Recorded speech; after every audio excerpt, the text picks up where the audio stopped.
आप सभी को एमएम हीरा का सलाम। जैसा कि आज जो हम लेकर के आए हैं आप लोगों के बीच जो है द्विघातीय समीकरण, और द्विघातीय समीकरण को जो है हम लोग जो है गुणनखंड विधि और वर्गमूल विधि दोनों विधि द्वारा जो है हल करना सीखेंगे। जैसा कि आपको मालूम ही होगा द्विघातीय समीकरण आखिर हम लोग बोलते किसको हैं, तो बोलते किसको हैं ये तो आपको पता ही होगा, यानी x का पावर स्क्वायर, यानी कि ये अधिकतम घात जो है 2 घात हो गया है, इसलिए इसको हम द्विघातीय समीकरण बोले हैं। किसको लेकर के बोला गया है, यहाँ जो है पावर में 2 है इसलिए इसको द्विघातीय समीकरण बोला गया है। पावर में 2 है, अगर पावर में 2 नहीं रहता, x का पावर जो है अगर 3 रहता तो ये क्या हो जाता, ये त्रिघातीय समीकरण हो जाता। यहीं पे अगर पावर जो है ये क्या हो जाता, यहाँ पे पावर अगर 4 रहता तो ये चतुर्घातीय समीकरण कहलाता, ठीक है। और अगर ये पावर ही नहीं रहता तो इसको हम क्या बोलते, यहाँ पे अगर इस पावर को ही हम हटा दें तो यहाँ इसको क्या बोला जाएगा, यहाँ बोला जाएगा रैखिक समीकरण, ठीक है। तो आप लोग जो है द्विघातीय समीकरण के बारे में अच्छी तरीक़ा से शायद आप लोगों को पता होगा, नहीं अगर पता है, नहीं मालूम है तो इसके लिए आप लोग क्या करें, तो आप लोग जो है नीचे जो है डिस्क्रिप्शन में जो है सभी चीज़ इसमें बताया गया है। द्विघातीय समीकरण, रैखिक समीकरण, द्विघातीय समीकरण, रैखिक समीकरण, बहुत सारी ऐसी चीज़ें हैं जिसके बारे में आपको जानकारी मिलेगी। तो आप नीचे डिस्क्रिप्शन में जो है बहुत सारी वीडियो है, आप देख करके आप अपने अनुकूल जो है उससे जो है जानकारी हासिल कर सकते हैं। तो आइए स्पेशल जो है आज का वीडियो जो है वो जो है गुणनखंड विधि द्वारा और जो है वर्गमूल विधि द्वारा जो है हम इस समीकरण को हल करेंगे, ठीक है। और आपको हम बता दें 10वां कक्षा के जो है 4था नंबर चैप्टर की ये पढ़ाई है, ठीक है। और एग्ज़ाम में जो है बोर्ड एग्ज़ाम में 100% जो है इसमें से एक प्रश्न आता ही आता है 5 नंबर का, ठीक है। तो चलिए इसमें से हम क्या करते हैं, यहाँ जो है सबसे पहले हम गुणनखंड विधि को जो है अपनाते हैं। यहाँ से एक लाइन खींच देते हैं, उधर जो करेंगे वो मेरा वर्गमूल विधि रहेगा, इधर जो रहेगा वो गुणनखंड विधि द्वारा रहेगा, ठीक है। तो सबसे पहले हम क्या करते हैं, प्रश्न को हम हल करने के लिए क्या करते हैं, इस समीकरण को जो है क्या करते हैं नीचे हम लिख लेते हैं फिर से 2x² और प्लस x माइनस 6 बराबर 0, 0 लगा दिए, इसीलिए ये समीकरण हो गया है। अन्यथा यहाँ तक जो है ये एक बहुपद है, बहुपद की भी वीडियो आपको नीचे डिस्क्रिप्शन में डाला हुआ है, आप जा कर के वहाँ से बाकी जानकारी हासिल कर सकते हैं, ठीक है। अब यहाँ देखिए इसको करना हमको क्या है, इसको तोड़ना कैसे, क्या करते हैं शुरू एंड लास्ट वाले को क्या करते हैं, इसका जो है गुना करते हैं। तो 2 और 6 को गुना करने पे जो हमको प्राप्त होता है वो होता है 12। अब इस 12 को हम लोग क्या करते हैं लघुत्तम ले लेते हैं, 2 से लिए 2 छक्के 12, फिर जो है 2 से लिए तो 2 तिया 6। अब मेरा गुणनखंड क्या आ गया, 2 गुने 3, ठीक है। 12 का गुणनखंड कुछ इस प्रकार से हो गया।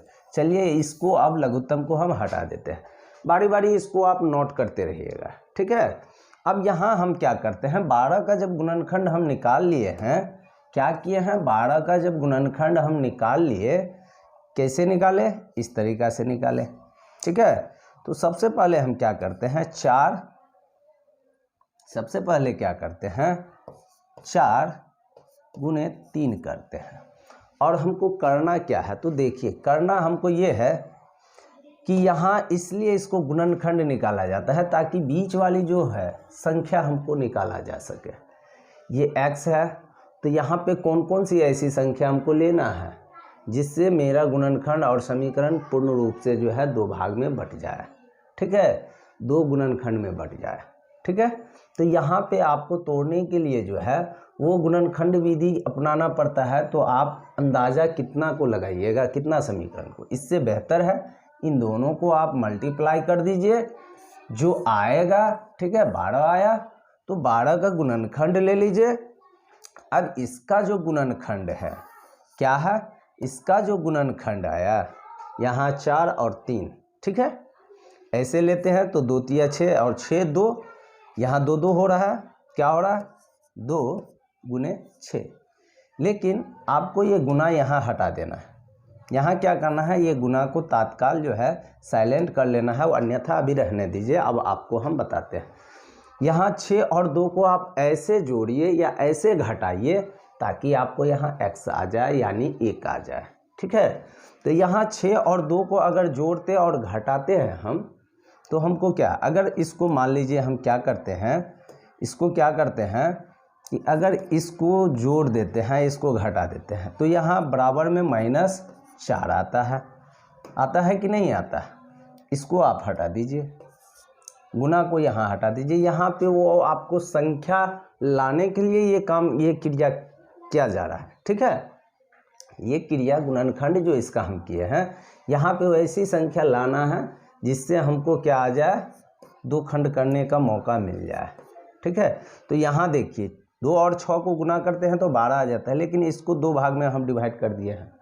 क्या किए हैं, यहाँ से अब जोड़ घटाव में इसको हम बदल रहे हैं। तो जोड़ घटाव में बदलने पे हमको क्या मिला है, यहाँ -4 आ रहा है।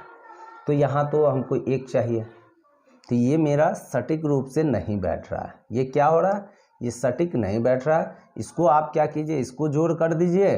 ठीक है, चलिए इसको जोड़ कर दीजिए और इसी को घटा दीजिए। ठीक है, किसको, इसी को आप घटा दीजिए। तो ऊपर भी आप देखिएगा क्या होता है, दोनों को जोड़ घटा करने पे यहाँ पे क्या हो जाता है, +4। अगर इसको ही जोड़ देते हैं, दोनों को आपस में जोड़ते हैं, तो ये 8 हो जाता है। क्या हो जाता है, ये 8 हो जाता है। तो इस तरीक़ा से ये दोनों संख्या मेरा फिट नहीं बैठ रहा है यहाँ के गुणनखंड में।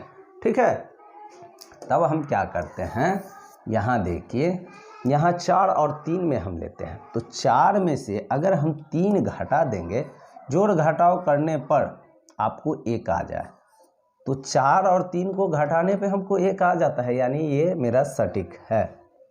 ठीक है, यहाँ क्या करते हैं, अगर इसको जोड़ देते हैं तो ये 7 हो जाता है। तो यहाँ हमको तो 7 नहीं डिमांड कर रहा है, यहाँ डिमांड कर रहा है क्या, 1। तो 1 कर रहा है, तो यानी कि 4 में से क्या हमको करना है, तो 3 घटा देना है। तो इसको माइनस कर दीजिए आप। ठीक है, तो इससे हमको पता चल जाता है कि यहाँ कौन सी संख्या हमको लेना है। ठीक है, चलिए ये अब हम डिलीट कर दिया। अब यहाँ हमको क्या चाहिए, आप 2x जैसे है वैसे आप उतार दीजिए। ठीक है, 2x², फिर यहाँ -6 जितना है सेम वैसे उतार दीजिए। आपको बीच वाली संख्या लेना था, आप बीच वाली संख्या में क्या कीजिए, इसको आप उठाइए और यहाँ पे रख दीजिए। ठीक है, अब यहाँ पे रखिएगा, तो अब आपको करना क्या है, तो ध्यान दीजिए, इसको थोड़ा हम इस साइड कर देते हैं ताकि बीच में हम लिख सकें। ठीक है, और इसको थोड़ा कलर चेंज कर देते हैं कि यहाँ हमको क्या करने पे क्या आया है। यहाँ देखिए, आप इसमें x लगा दीजिए, इसमें x लगा दीजिए, और ये आपका प्लस था निशान, तो प्लस दे दीजिए। अब देखिए कि 4x में से 3x अगर घटाते हैं तो मेरा क्या आ जाता है, x आ जाता है। ठीक है, यहाँ तक ये आप कंप्लीट हो। अब यहाँ जो है बारी है किस चीज़ का, गुणनखंड करने का। किस चीज़ करने का, गुणनखंड करने का। अब बताइए इन दोनों में क्या कॉमन है, कॉमन जो है इसमें x है, इसमें भी XX है, इसमें 2 है, इसमें 4 है, यानी हम यहाँ 2 और एक x अगर ले लेते हैं तो मेरा यहाँ क्या बच जाता है। आसानी से आप कह सकते हैं कि x² है तो x बच गया, प्लस का प्लस रह गया, यहाँ 2 बच गया। अब आइए यहाँ क्या हमको लेना है, तो यहाँ देखिए, यहाँ भी आपको जो है कॉमन चीज़ लेना है। दोनों साइड माइनस है, हमको तो माइनस प्लस नहीं, यहाँ पे हमको जो कहेगा वही हम लेंगे। ठीक है, तो यहाँ पे हमको देखिए इसमें x नहीं है, इसमें क्या है, अंक है पर x नहीं है, तो यहाँ अंक ही हमको लेना होगा। तो हम क्या कर रहे हैं, -3 है तो -3 ले लेते हैं। इसको चलिए थोड़ा कलरफुल कर देते हैं। ठीक है, अब इसमें देखिए -3 ले लिए, तो यहाँ क्या बचा आपको, यहाँ बचा क्या, यहाँ बचा आपका x जैसे के तैसे, और ये माइनस था तो अब ये प्लस हो गया, और 6 को ले लिए कितना, तो 2 आ गया। ठीक है, यहाँ जो है इसको थोड़ा सा छोटा करते हैं। ठीक है, यहाँ देखिए आप, ठीक है। इसको अब हम क्या करते हैं, तो यहाँ पे प्लस अब कैसे आया ये आपको पता ही है, माइनस और ये प्लस क्या होता है, बराबर माइनस होता है ना, तो यहाँ माइनस आ जाता है ना। तो ये चीज़ आपको सीखना है, तो इसके लिए अलग से आपको वीडियो दिया गया है, ठीक है। चलिए अब यहाँ जो है मेरा 2 आ गया, अब इसको हम ब्रैकेट कर दिए, बराबर 0 है, 0 कर दिए। अब इसमें आपको करना क्या है, तो ध्यान दीजिए, यहाँ क्या करना है, ये 2x है तो 2x आप लिख लीजिए, और यहाँ क्या है -3 दे दीजिए, इसको एक ब्रैकेट कीजिए, और पीला वाला जो ये आपको दिख रहा है x 2, तो इन दोनों में से आपको एक ही लिखना है, यानी x + 2। और एक चीज़ ध्यान दीजिए, इस गुणनखंड में आपको दोनों जो है ब्रैकेट वाली चीज़ जो है समान होनी चाहिए, समान जब ही रहेगा तभी आपका होगा। अगर इसमें प्लस है इसमें माइनस हो गया तो आपका वो समीकरण हल नहीं होगा, ठीक है। अगर ये प्लस है और यहाँ माइनस रह गया तो आपका वो समीकरण नहीं हल होगा, वास्तविक समीकरण या वास्तविक मूल्य जो है उसका नहीं निकलेगा, ठीक है। तो इसलिए इस चीज़ को ध्यान में रखें। अब बराबर 0 कर दीजिए, अब हो गया, ठीक है। चलिए इसको हम सॉर्ट करते हैं यहाँ पे। अब इसका जो है आराम से हम क्या करते हैं, तो समीकरण निकालते हैं, क्या करते हैं यहाँ, ठीक है। अब ध्यान दीजिए, यहाँ ये हो गया। अब इसको हम क्या करते हैं, तो ध्यान दीजिए, यहाँ पे 2 लाइन, एक लाइन इस साइड, एक ब्रैकेट वाले को इधर और दूसरे को इधर। यहाँ क्या करते हैं, इसको इस साइड, यानी 2x - 3 बराबर हम 0 करते हैं, तो यहाँ 2x और बराबर 3 को बराबर के इस साइड ले जाते हैं, माइनस ये प्लस हो जाता है, x बराबर क्या आता है 3 बट्टा ये 2 जो है यहाँ का 2 नीचे बट्टा में, ये मेरा आंसर आ जाता है। ये क्या हो जाता है, ये मेरा जो है आंसर आ जाता है, ठीक है। तो यहाँ ये आपका आंसर आ गया। अब चलिए दूसरा आंसर भी हम निकाल लेते हैं। तो दूसरा आंसर इधर है, इधर क्या है, x + 2 बराबर 0, यानी x बराबर इधर प्लस में है तो इस साइड क्या होगा -2।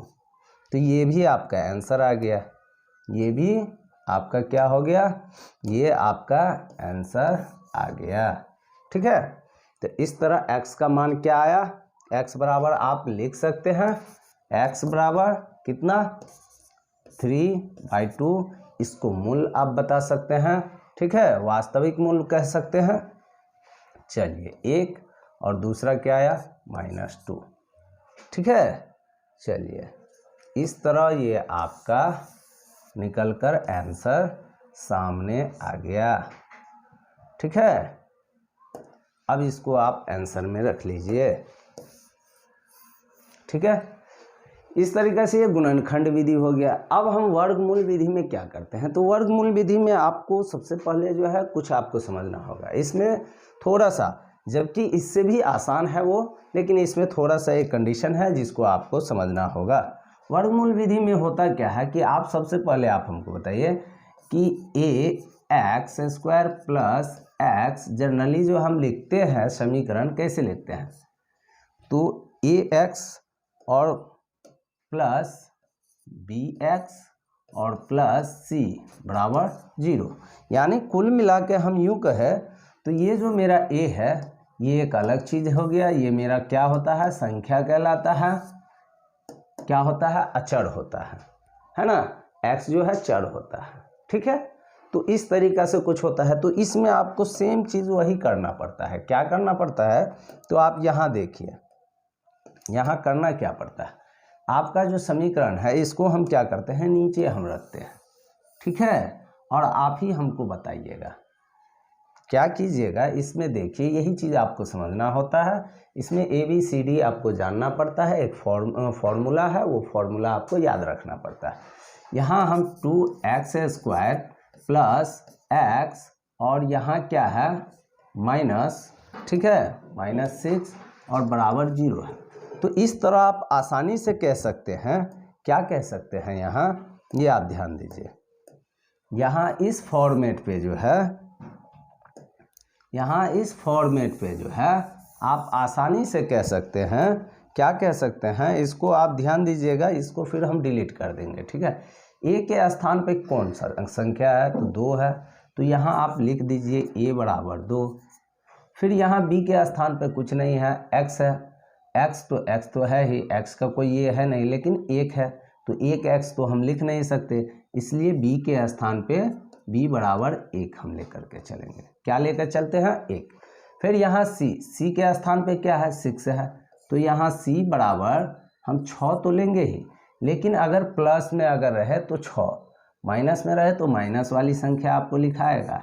ये चीज़ आप ध्यान में रखिए, ठीक है। तो इस तरीक़ा से ये आपको लेना पड़ता है, ये वर्गमूल विधि में, ठीक है।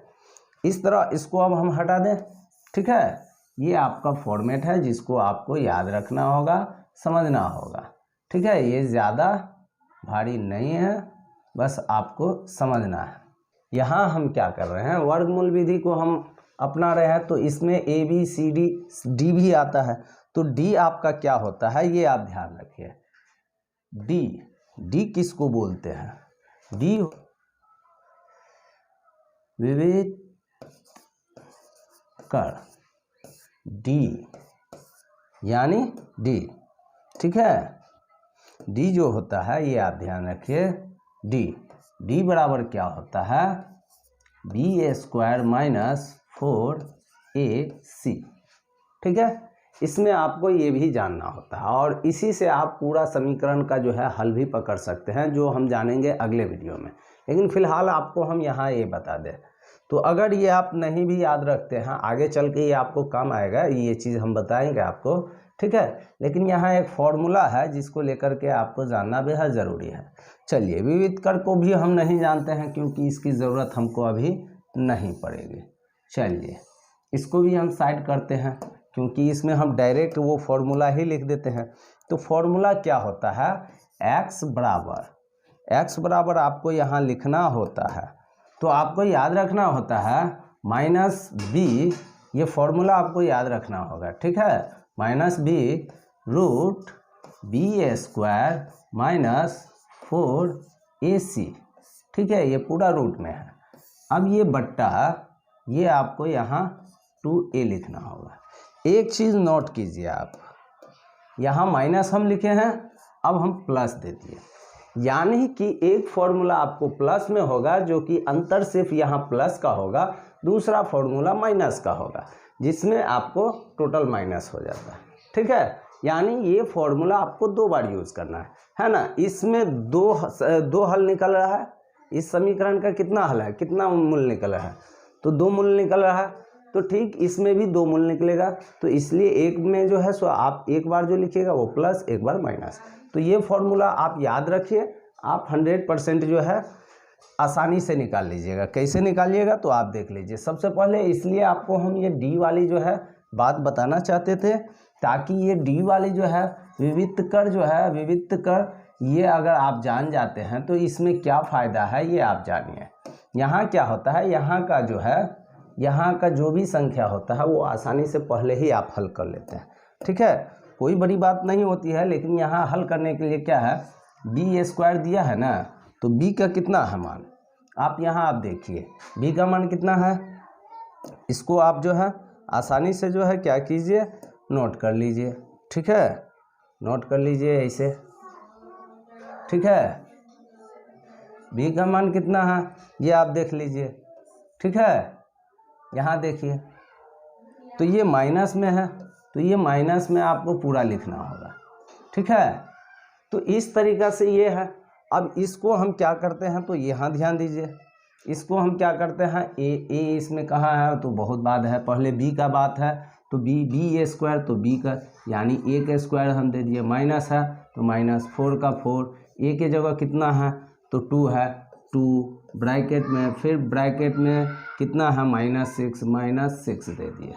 यहाँ का मान हम आसानी से निकाल लेते हैं। तो हमको करना क्या है कि सेम सूत्र पे ऐसे ही यहाँ बैठा देना, वो भी हम निकाल लेते हैं। तो वो हमको क्या होता है, यहाँ जो है 1 आता है, यहाँ क्या होता है 1 माइनस, अब ये माइनस और माइनस क्या होता है यहाँ प्लस हो जाता है, ठीक है। 4 दूना 8, 8 छक्के तो 8 पंचे 40, 8 छक्के 48, यानी ये 48 हो जाता है।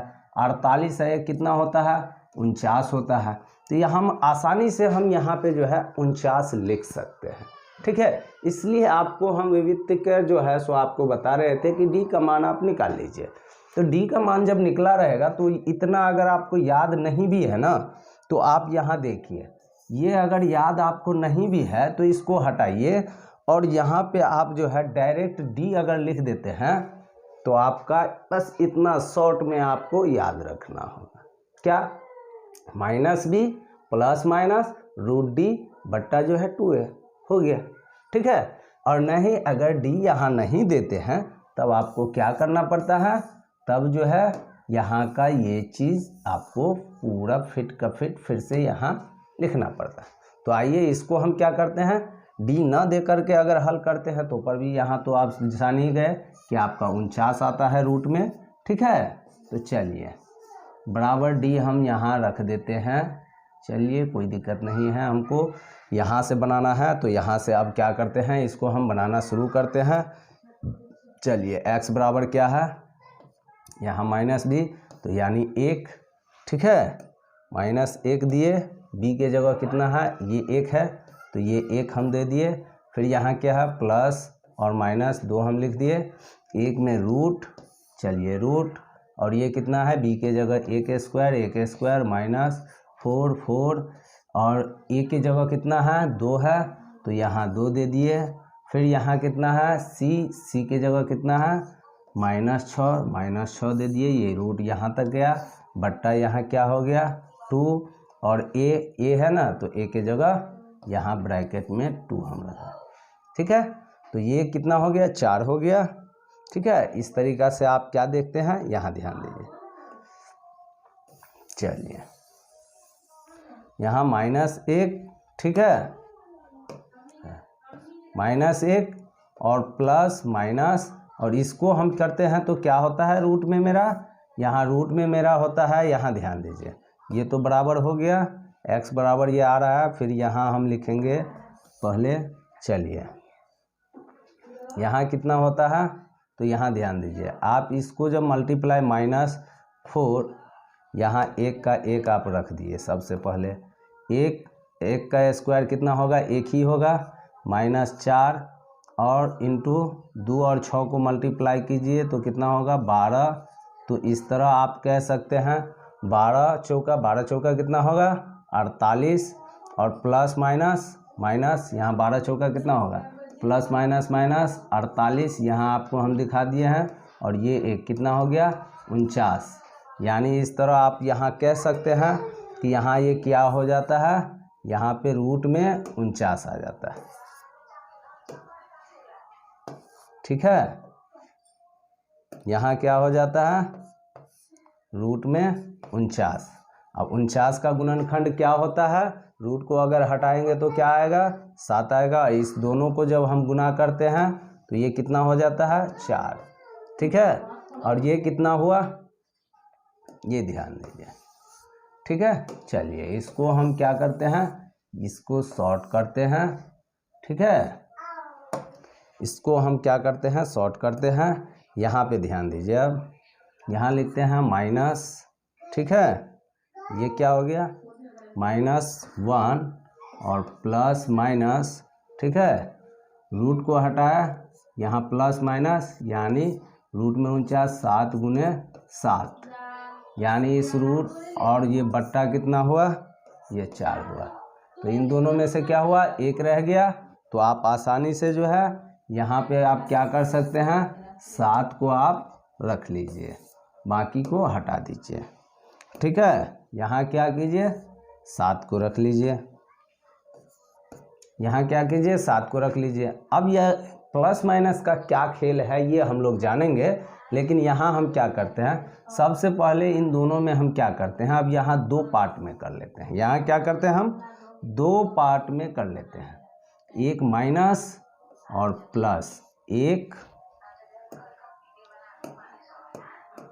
यहाँ क्या करते हैं 1 और ये प्लस 7 बट्टा यहाँ कितना 4, ठीक है। और यहाँ फिर क्या करते हैं माइनस ये प्लस वाला ले लिए, अब माइनस वाला रहेगा, -1 और -7 और बट्टा यहाँ क्या है 4। ठीक है, तो इस तरह अब हम क्या देख रहे हैं ये आप ध्यान दीजिए, इसमें से ये दोनों प्लस माइनस क्या हो जाता है, ये घट जाता है। किस में से, 7 में से 1 घट जाएगा, तो बराबर क्या होगा 6/4। अब 2 1 2 और 2 3 6, यानी इसका आंसर क्या आया आपका। ठीक है, यहाँ पे जो है ये ध्यान दीजिए, यहाँ आंसर आपका आता है, यहाँ आपका आंसर आता है 3/2। ठीक, फिर यहाँ क्या होता है उल्टा, ये माइनस में 8 हो जाता है और बट्टा ये 4, यानी 4 1 4, 4 2 8 माइनस में, तो माइनस में आपको यहाँ लिखना होगा, क्या करना होगा, माइनस में आपको यहाँ लिखना होगा, क्या लिखना होगा ये आप ध्यान दीजिए, -2। ठीक है, तो इस तरह आप क्या देखते हैं कि आपका यहाँ एक आंसर -2 आ रहा है और एक आंसर यहाँ क्या आ रहा है, ये ध्यान दीजिए, यहाँ क्या आ रहा है 3/2, -2 3/2। ठीक है, इस तरीक़ा से यहाँ, और यहाँ देखिए -2 3/2, यानी कुल मिला के इस फॉर्मेट पे आपको काम करना है। यहाँ थोड़ा कुछ क्लीन नहीं लग रहा होगा, तो इसको आप क्या कीजिए, सबसे है कुछ नहीं, क्योंकि यहाँ जो 2 भाग में ये हुआ है, तो ये प्लस माइनस है ना, तो 2 बार आपको करना, जहाँ पे आप 2 बार करते वहाँ एक ही साथ आप ले करके चल दिए। ठीक है, यहाँ क्या कर दिए कि आप एक साथ ले करके यहाँ चले आए।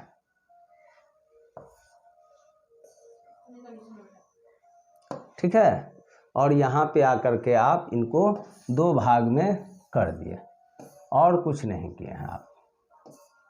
यहाँ जो किए हैं, क्या किए हैं, यहाँ पे प्लस माइनस, अब लास्ट ऑप्शन आ गया था, तो यहाँ पे आप आसानी से करें। डी अगर आप यहाँ निकाल लिए हैं तो देखिए इतना ये आपको लिखना नहीं पड़ेगा।